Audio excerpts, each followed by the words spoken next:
nhớ người ở lại mang nỗi chờ. Ngọ hồn cô quạnh bơ vơ, chỉ còn lại một vần thơ.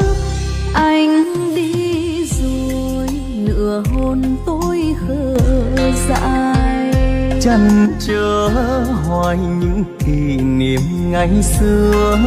Ngày em tôi gặp gỡ, ngày ta từ tay vẫy chào. Mềm lòng chấp nhận xa nhau bởi dòng đời tựa sóng dâng.